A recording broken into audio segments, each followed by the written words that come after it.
Merhaba arkadaşlar, yepyeni videoyla tekrardan sizlerleyiz. Güncel kahraman rehberine, daha doğrusu Gen 1 oyun başı yeni başlayanlar için detaylı kahraman rehberine hepiniz hoş geldiniz. Yanımda bugün bana Barut Ahmet eşlik edecek. Ahmet hoş geldin abi. Hızlıca yeni başlayan arkadaşlar için başlayalım çekmeye. Hoş buldum. Selamlar. Merhabalar. Arkadaşlar şimdi gen deyip kafanızı karıştırmayacağım. Aslında sürekli gen demeye devam edeceğim. Demeyeceğim diyorum ama oyuna yeni başladığınızda sizde bu 4 kahraman mavi. İşte bu mor kahramanlar tabii ki yıldızları bizdeki gibi full olmayacak. Burada gördüğünüz 3 kahraman ve Geronimo olacak. Evet, diğer kahramanların hepsi zaten S6, S6, S5 üstünde yazıyor. Sadece şu 3 kahraman Gen 2 kahramanları. Bunlara niyeyse S2 yazmamışlar. Zaten şu Evet, S3 yeni. kahramanı onlar belli ediyor. Bizim şu yukarıda hiçbir şekilde işimiz yok arkadaşlar. Geronimo da oyun başı gen bir kahramanı. Oyun başında ilk başta gelen kahramanlardan biri. O yukarıda kaldı da onu da dahil edip anlatacağım. Şimdi arkadaşlar oyuna başladığımızda ilk gelen kahramanlara biz gen bir diyoruz. Ya biz bunu sadece isimlendirdiğimiz bir şey. Gen muhabbeti tamamen burada başlıyor aslında. Gen bir kahramanları. Sonra oyunun 50. gününe yakın ya da 50. gününden sonra arkadaşlar bize oyun 3 tane kahraman veriyor. Bu kahramanlara biz Gen 2 kahramanları diyoruz. Ondan bir 80-90 gün sonra Gen 3 kahramanları geliyor. Her gende arkadaşlar Gen 2'den itibaren başlıyor bu. 3 tane kahraman gelecek sürekli. Birisi piyade, birisi mızrakçı, birisi nişancı olacak.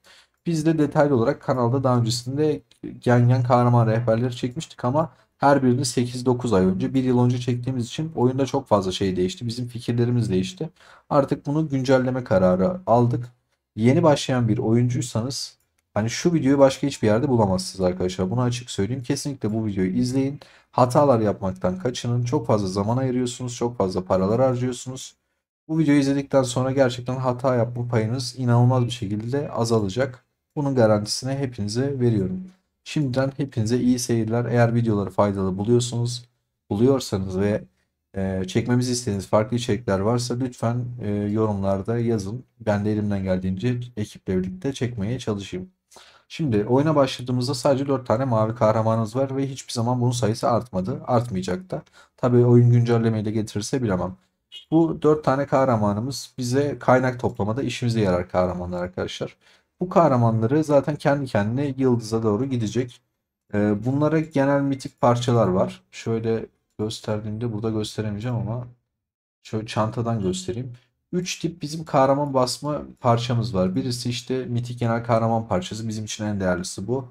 Bir tanesi mor epik genel kahraman parçası. Bir de bunun mavisi var. Şu an bu hesapta yok ama muhtemelen hepsini dönüştürmüşüz. Elimizde fazla olan parçaları arkadaşlar buradaki istediklerinizin yıldızına kullanabilirsiniz ama yıldıza kullanırken oyunun başında 50. güne ya da 40. günden sonra gelen kahramanı geliştir etkinliğinde kadar onları bekletin. Bu kahramanların yıldızını yükseltirken hangisini hangi sırayla yükselteceğinizi tek tek anlatacağız. Mavi kahramanlar sadece kaynak toplama kahramanlarımız. Bunların yeteneklerini verirken arkadaşlar sadece bu sağ aşağıdaki yeteneklerini yükseltin. Sağ üstteki, sol üstteki yetenekler bizim hiçbir zaman hiçbir yerde işimize yaramayacak. Oyunun başında ilk 3 gün, 4 gün ya da ilk bir iki hafta ben Cloris'i de arenada kullanıyordum ya da keşifte kullanıyordum. Onun dışında şu 3 yetenek hiçbir işinize yaramayacak. Bunları Tunza Takas Merkezi'nde ileride gelecek takas merkezinde çevirip farklı daha çok işinize yarayacak malzemeler alabilirsiniz. Ya da hesabınız çok güçlüyse bizim gibi tüm kahramanları fullleyerek de ilerleyebilirsiniz. Dediğim gibi arkadaşlar mavi kahramanlarda önemli olan tek yetenek sağ alttaki yetenek. Et toplama hızı, işte kömür toplama hızı, demir toplama hızı ve en son odun toplama hızımız mevcut. Bunları zaten full seviyeye getirdiğimizde bizim için yeterli oluyor. Bir yeteneği full seviyeye getirebilmek için o kahramanın 4 yıldız olması gerekiyor. Ee, Mavi kahramanlarla ilgili eklemek istediğin, söylemek istediğin bir şey var mı Ahmet benim atladım? Yok abi, zaten kaynak toplama için kullanılıyor sadece. Pek bir olayları yok. Tamamdır. Arkadaşlar çok fazla detaya giriyorum. Çok temelden anlatıyorum. Çünkü çok fazla oyuna yeni başlayan arkadaşlarımız var. Onlar bizler kadar iyi bilmiyor. Çünkü biz bu oyunu yıllardır oynuyoruz. O yüzden temelden anlatıyorum. Lütfen kızmayın. Ee, Sizin bilmediğiniz terimleri falan da kullanıyorsam onları yazın. Detaylı bir şekilde cevap vermeye çalışacağım. Şimdi mor kahramanlara geçelim arkadaşlar. Mor kahramanlara geçtiğimizde oyun başında bizim için değerli olan kahramanlar var. çoğu ittifaktaki oyuncu, eyaletteki oyuncular size her zaman öncelikle Jesse'yi fullemenizi, işte Sergei'yi fullemenizi ya da Petri'yi fullemenizi isterler. Bunlar arkadaşlar, şimdi iki tane savaş var. Bir tanesi bireysel savaş, bir tanesi seferberlik savaşları. Bireysel savaşlarda en güçlü 3 kahramanınızı kullanırsınız. Seferberlik savaşlarında ise bu 3 kahramanı kullanırsınız katılımcı olarak. İşte Jesse'yi kullanırsanız ilk yeteneği, sağ üstteki yeteneği sadece işe yarar. Buna herhangi bir donanım takmanıza gerek yok. Birinin seferberliğine katıldığınızda hasar artışı verir %25. İşte Petri'yi kullanırsanız sağlık verir. Sergeyi kullanırsanız ise alınan hasarı düşürür %20 olarak. O yüzden ittifaktaki arkadaşlarınız kesinlikle o 3 kahramanı fullemenizi ister ama benim size tavsiyem ilk fullemeniz ya da 4 yıldıza getirmenizi isteyeceğim kahraman arkadaşlar kesinlikle Jester. Jester'ı 4 yıldıza getirin, araştırmasını %15'i çıkarın. Bu bizim için oyun başı için gerçekten çok değerli. İkinci kahraman ise arkadaşlar Link Shue. Bunun da arkadaşlar sağ alttaki yeteneği eğitim hızı artışı %20. Bunlar gerçekten bizim için çok çok değerli oluyor oyun başında, oyunun ileri ve orta aşamalarında. Ya oyunun her aşamasında bunlar gerçekten bizim için çok çok değerli. Daha sonrasında oyunda 55. güne kadar bu kahramanı kullanacaksınız. Hatta belki ondan sonra da arenada kullanacağınız için bence Serge'yi yükseltin. Daha sonrasında kesinlikle Jesse'yi 5 yıldıza götürün. 4 yıldız yapın yani. Diğerlerinin bir önemi yok. Oyunda hızlı bir şekilde Gina ilk başta 5 yıldız olacak arkadaşlar. Pardon.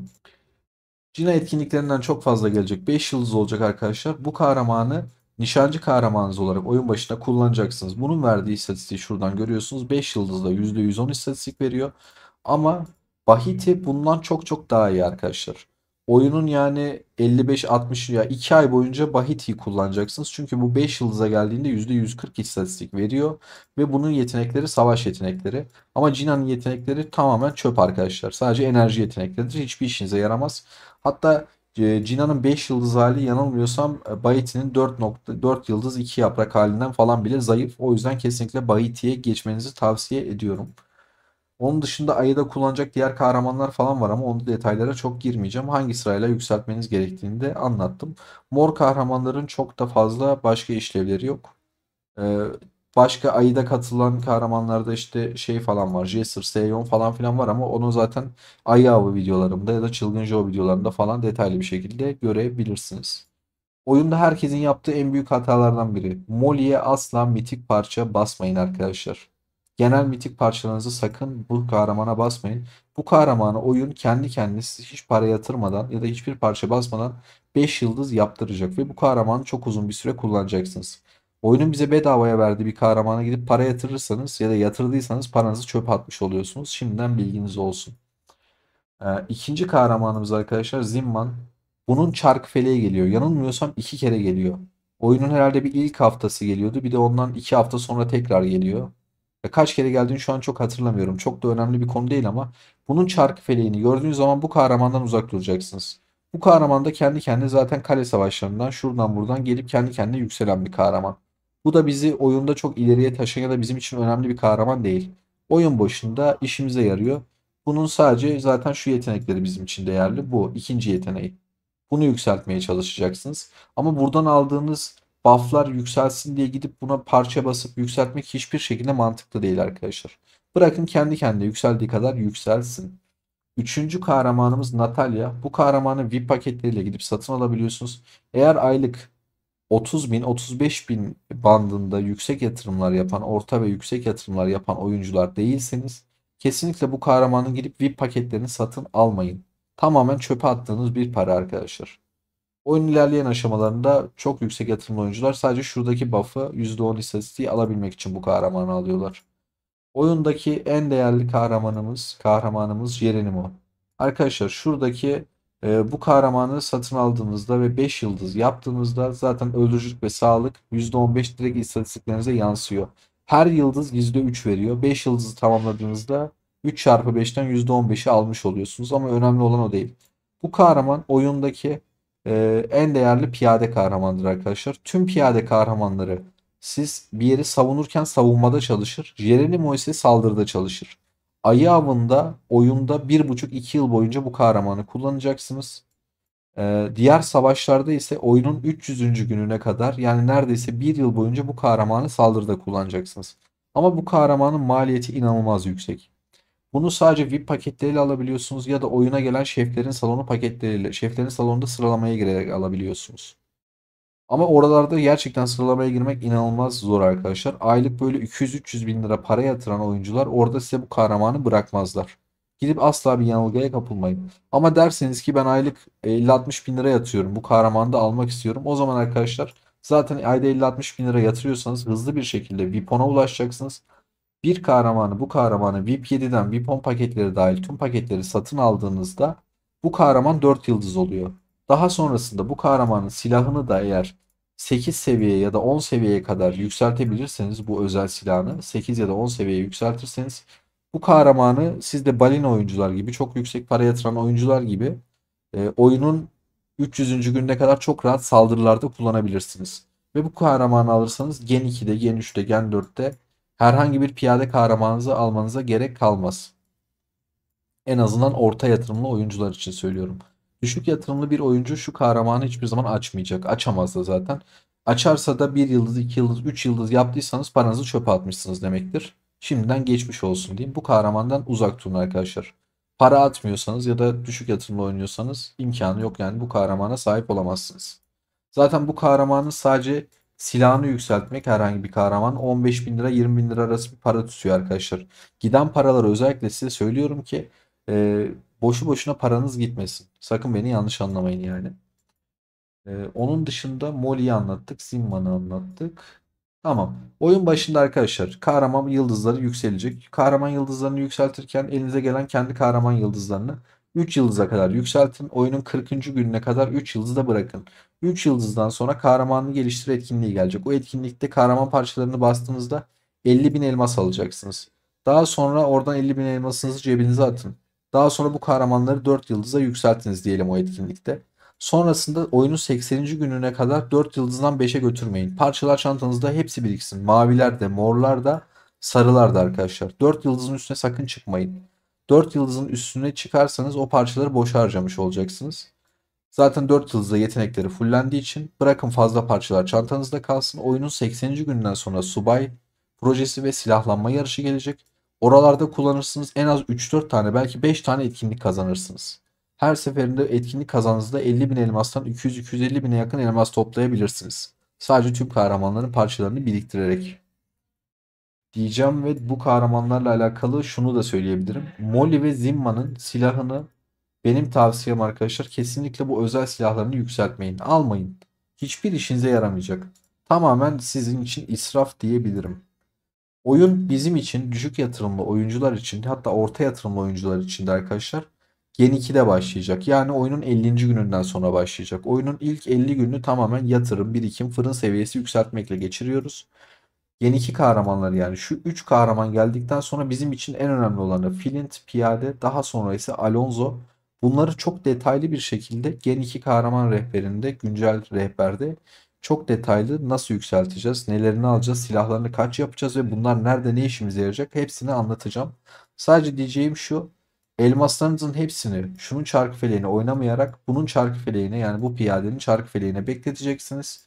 Genel mitik parçalarınızın hepsini de bunlara basmak yerine, Molly ve Zimman'a basmak yerine arkadaşlar Alonso'ya bekleteceksiniz. O yüzden asla bunları oyun başında bu hataları yapmayın. Elmasınız ve genel mitiklerinizi kullanmayın. Ee, Atladığım bir şey var mı? Şurada bir detayı ya da bilgiyi vereyim arkadaşlar size. Elinizde istediğiniz kadar genel mitik kahraman parçası biriktirin. Bu kahraman Evet. parçalarını gidip Natalya'ya ya da Geronimo'ya basamazsınız. Bunlar sadece dediğim gibi paket satın alarak alabileceğiniz ve yükseltebileceğiniz kahramanlar. Bunun etkinliği geliyor ama bunun etkinliği de yok. Sadece VIP paketlerini alabiliyorsunuz. Geronimo'da ise oyunun başında 3 kere şeflerin salonu geliyor. Üçünde birinci olmanız gerekiyor. Ya da bunun gidip VIP 12 olup bunu 5 yıldız yapmanız lazım. Bunun maliyeti de 500 bin liradan fazladır herhalde şu an. Benim öyle bir hesabım olmadığı için maliyetini ne biliyorum ne de hatırlıyorum. O yüzden dikkatli olun arkadaşlar. Paranızı sakın boşa harcamayın. Diyeceğim ve atladığımız ya da unuttuğumuz bir şey varsa herhangi kahramanla alakalı Ahmet lütfen beni düzelt. Ee, Bir şey eklemek istiyorum. Özellikle oyunun başında oyuna başladığınız zaman kendinize bir bütçe belirleyin ve balina ya da seferberlik katılımcısı, düşük yatırımlı bir oyuncu olmaya erkenden karar verin. Arada kalmayın.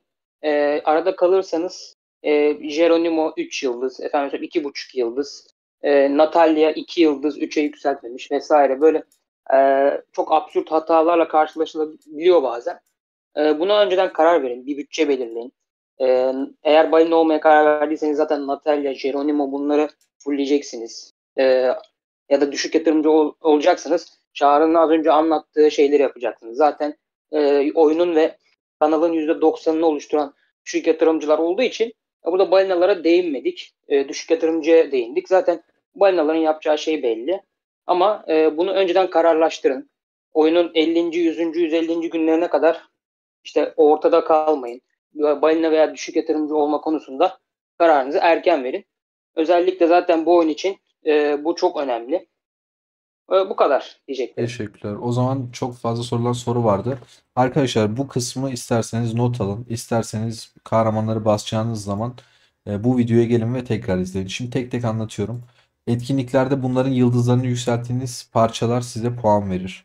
Şimdi bu kısma girmiyorum.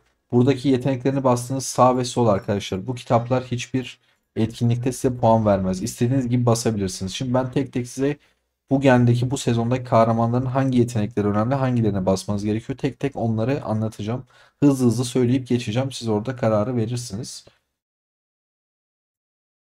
Sergey kahramanı arkadaşlar bizim için hem arenada hem savaşlarda kullanacağız. Dediğim gibi bunların hiçbir etkinlikte puan vermiyor. Bizim için en önemli yeteneği sağ üstteki. Sol taraftakileri eşit, üçünü de yetenekleri okuyup kafanıza göre yükseltebilirsiniz. Çok mühim bir konu değil. Sağ alttaki yeteneği de oyunun 50. gününe kadar kullanacağınız için basabilirsiniz ama en önemlisi sağ üstteki bu kahraman için. Patrick'te en önemlisi sağ üstteki yetenek, önceliği buna verin. Arenada kullanıyorsanız sol tarafta önemli. Sağ alttaki yeteneğin hiçbir önemi yok. Sağ üstteki çok önemli. Bahiti'de bu iki yetenek çok önemli arkadaşlar. Bu iki yeteneği verin. Sol taraf arenada kullanmayacağınız için çok önemli değil. Jesse'nin sadece bu yeteneği çok önemli. Arenada kullanmayı tercih ediyorsunuz. 3 tanesini vereceksiniz. Ama Jesse'nin sağ üst. Ee, Gina'nın arena yetenekleri daha değerli oyun başı için. Buradaki iki yeteneğin de çok bir esprisi yok. Seiyon'un sol tarafı hiç vermeyebilirsiniz arenada kullanmıyorsanız. Bunun sağ üstteki yeteneği önemli.